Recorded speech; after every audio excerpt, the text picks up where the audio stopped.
Hi there, sports fans. This is Denise Rouleau for Pro Sports Broadcasting, reporting to you live from Chase Field, where tonight the Diamondbacks took on the Texas Rangers in the second of a two-game series. Bob? Thank you, Denise. And yes, the Diamondbacks won this game 6-3. It was, again, another great outing by Zach Gallen. He pitched just great. He had some of his best stuff, I think, actually, of the year. He had every pitch working. It was really, really a well-pitched game. And then it was turned over to the bullpen. And I guess one of the biggest highlights of this game was a tremendous catch by Alec Thomas in the top of the ninth inning. An incredible catch. If you haven't seen it, get out to the Diamondbacks website and take a look at this catch. It is unreal. Diamondbacks have an off day on Wednesday, and they do pick it up again Thursday through Sunday with a 4-game series against the Cincinnati Reds. Before this game, before last night's game, we had the opportunity of catching up with the manager, Torey Lovullo. Let's see, I just got off the phone with Zach Davies. He's going to start for us on Saturday.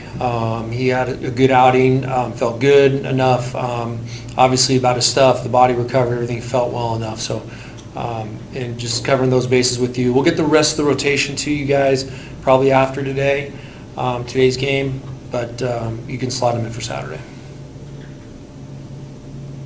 How many pitches? He was up to 84, 87, something like that. So he's fully loaded. To be totally transparent, we had the option of starting him on Sunday, which would have been his 5th day in San Diego. And because of the rain out, we just made the decision, look, I want him to pitch on that day to keep him in line for X beyond that. And, he accepted that. And he felt like he was getting closer and getting better.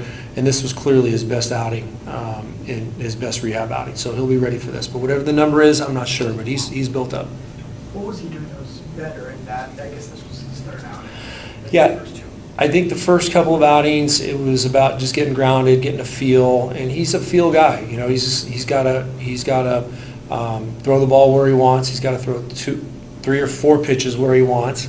And I felt like the more reps he got, the better he was going to get. And just talking to him about it, he had a great feel. He knew what he's trying to do per at bat and was able to execute and repeat things. All right. Was able to execute and repeat things. I guess that wasn't a very good statement. I wasn't saying it the right way. It's twice. He's able to repeat things kind of like you just had to. That's, Yeah. That's in advance of the AC/DC concert here. Are you an AC/DC fan? Is it Iron Maiden too? Pink? Guns N' Roses. Guns N' Roses, Pink. Bruce Springsteen's coming. Springsteen, Yeah. the Grateful Dead, the Dead and Company shows that were going around. They were fantastic. Wow. I'll be at the Springsteen concert. Which one? The one here? Mm-hmm. And I am not the manager of the Dbacks that day. You are when it comes to getting tickets, though. At a certain point, yeah, it'll transition. Because, baby, I'm born to run. There's no doubt about it. On that day, I'm going hard, like Jordan. I'll be there. Okay. Let's tip one back. Okay. All right. Sounds great.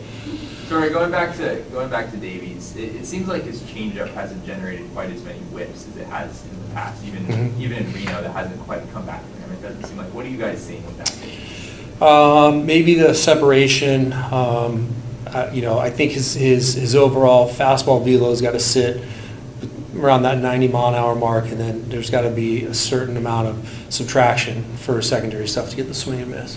And I agree with you. I think there's been some foul balls or some ground balls on plays, on pitches that are typically missed. So I think it is a separation of pitches. I think it might be the movement, maybe a little something falling off the barrel or just below the barrel. But I think overall he's just getting a better feel. And I think the more he throws it, the better he's going to be able to kill ball speed. Going back to last night, Mhm. We talked a little bit about this. What was it like for you to match managerial wits with Bochy in the extra innings? Yeah, I find I find no greater challenge than managing any team that Bruce Bochy is in charge of. It is enjoyable, it's challenging, it's exhausting. I explained to you after the game last night, I'm exhausted after every game, but you just know that he's going to counterpunch anything that you're doing, and he's probably thinking about it in this third inning for something that I'm going to do in the eighth inning. And just from the years of managing against him, I've learned a lot from him by just watching and observing. And I'm honored to be on the same baseball field with him. He's going to be an absolute Hall of Famer when his day comes. So for me to sit in the opposite dugout and just counterpunch what he was doing and paying attention to some of the things that he was doing, it was good. It was a very fulfilling feeling, and I like the challenge. I want to slug it out with the best. That's just my mindset. And we won the game, which was great. He did something totally outside of the box, which I'm not surprised by, and it helped us win a game, and we capitalized. You're talking about, would you have walked the tying run on base in that situation? Yeah, you weren't here yesterday. I know you were in there with him, and I don't know. I looked at it as it was happening. Like if Ketel Marte was up and the score was 1-0 and there was nobody on, would I have walked him? That's what it kind of came down to, right? Because that's what we were assuming could have potentially happened. But I don't think I would have.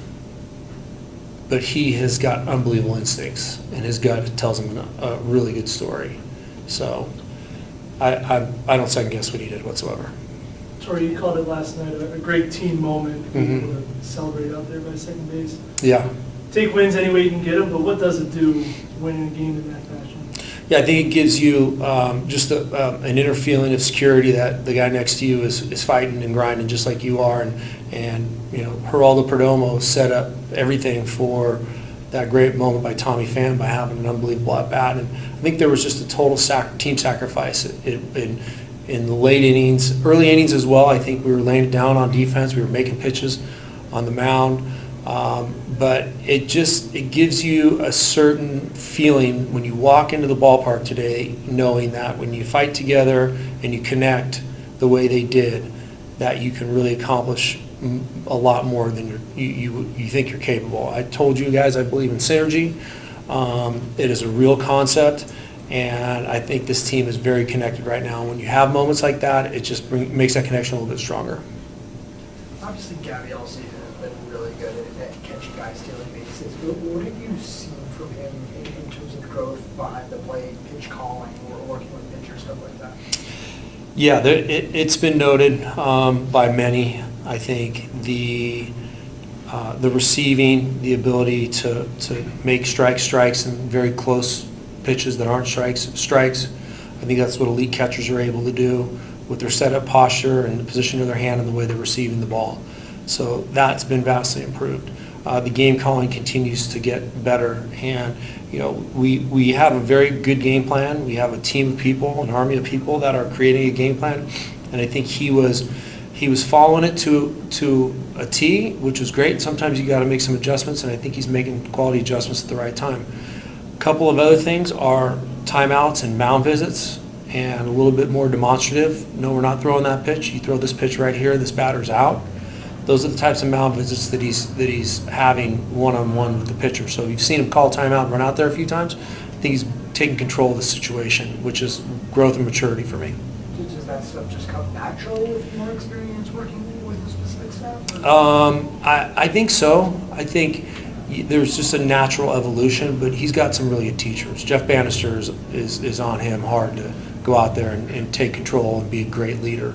So Banny has an unbelievable vision, and he's tutored some amazing catchers. So I think that Gabby has finally gotten grounded to the point where he's taking some deep breaths and he can see things a little bit more clearly, rather than maybe vibrating over what his responsibilities are to take care of his pitcher and go up there and get some hits. He's seeing a different color to the picture now. I think Jeff's creating that vision, and Gabby is learning and growing and taking advantage of that.